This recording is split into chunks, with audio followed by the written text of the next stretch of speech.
Now, tell us about Transaid. For those people who don't know, and you seem to be at just about every transport conference we go to, what's the purpose of Transaid?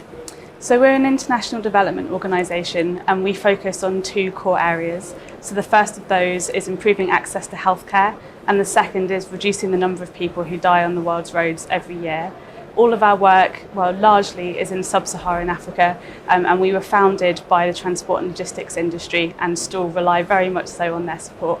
So how much support do you get from the UK transport industry to do the work that you do in Africa and places like that? So it makes up about 55% of our budget every year. And that comes from a whole range of different sources. So we have corporate partners. We have 34 of those currently. So they include companies like DHL, Michelin, Brigade Electronics, Iron Mountain, etc. There's all the cycle rides and fundraising events that we do, and then sort of ad hoc donations, etc. And then, of course, things like this, like the Micronise conference, and other many events that we go to. And then the rest of the money tends to be made up from sort of what we call institutional donors. So that might be a government, like the German government, for example, or it might be an institution like the World Bank. So tell us about some of the projects, about one of the projects you're working on at the moment that can give us an idea of the sort of work you're doing.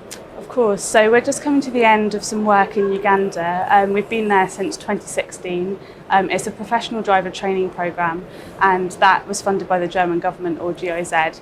And that was in recognition that in the last few years they've discovered oil and gas in the region, which is a huge economic opportunity for Uganda, but there are very few trained HGV drivers, and that means obviously increased accidents, but also a huge loss of profits for the private sector in the country. So we were asked by the German government to come up with a solution to this problem. So we have started a brand new driver training centre in conjunction with the private sector, so largely international companies like like Bolloré and Hema Cement and Total, for example. And we are training trainers originally across the region so that they have the skills that they need, and then in turn they are training drivers. But what I find really exciting about that project is that there's a big gender component to it as well. So recognition that at the moment in Uganda, driving is really seen as a man's profession. And yet there is quite a lot of evidence that women are in fact safer drivers and more reliable in many ways. They're less likely to siphon off fuel, for example, which is a big problem in Uganda. So we have partnered with GIZ to look at the ways that we can change this. Part of it's about trying to change attitudes. So you can't just train a woman and expect her to walk into an organisation of 500 men and it, all to be okay. But part of it is also ensuring that women have access to the training. And so subsidised training has been a big part of that. In the last year, we've trained 65 women. Almost all of those have gone on to employment with people like Hema Cement, for example. And I think they very much see themselves as the leaders, and they are changing the face of the transport industry in Uganda, which is really exciting to see. It's a fantastic story. I was at an international conference last week, and there was an African delegate there who said that 70% of people who work in logistics in Africa are women. Oh, interesting. But clearly not reflected on the driving side. So they're in logistics, but they're just not behind the wheel. So that's something you're very much trying to change. Yes, absolutely. And I guess that, a lot of people would say that's probably the same in the UK. There are lots of women in logistics, but they are often sort of desk-based roles. And so the women that we speak to in Uganda who have entered this programme, many of them have wanted to be truck drivers since they were tiny children, but they've never had the opportunity to do so. And so we're giving them the opportunity, but it also means they are becoming thought leaders in that piece. Last October, I had the pleasure of going to the training school and meeting some of these women, and I took our patron, Princess Anne, with us as well, and she met them, and she loved hearing about these women who were saying, my dad told me I could never drive a truck, I'm too small, my feet won't reach the pedals, but here I am driving a truck, showing that it can be done, and travelling all over Uganda. Of course, the nature of where Uganda is that, it has so many neighbours, and so a lot of the work is incredibly long distance, and they really want to do it, and it's really exciting to see.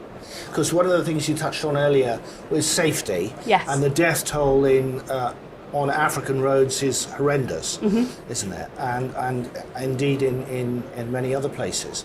Are you seeing evidence that your work is having to bringing down that death toll? So measuring it from a sort of statistical perspective is challenging, and that's something that we are trying to change with things like bringing in telematics for the first time into our work, etc.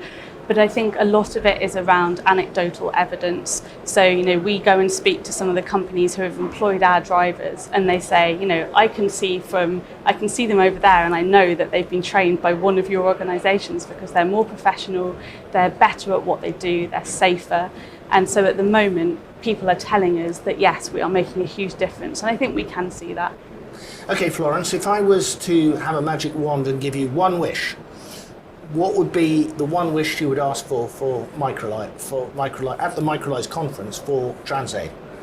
I think it would be that we meet a whole host of new people who are really interested in getting involved, particularly from the corporate side.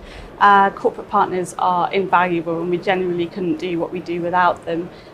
But it's always brilliant to have more. And in the conference, I spoke quite a lot about how we can help companies meet their ESG or their environmental, societal and governance goals, and particularly that S for societal. And I think that, I feel that what corporate membership offers is we can give a lot to that business as well as them supporting us. And that is why I love what I do, is that it's not a transactional relationship. We don't take your money and walk away. We want to build a partnership in which that organisation truly feels like they're becoming part of the TransAid family. Florence, great talking to you today. Best of luck. Thank you. I hope you find those corporate partners, and thanks for talking to us today. Not at all. Thanks for having me.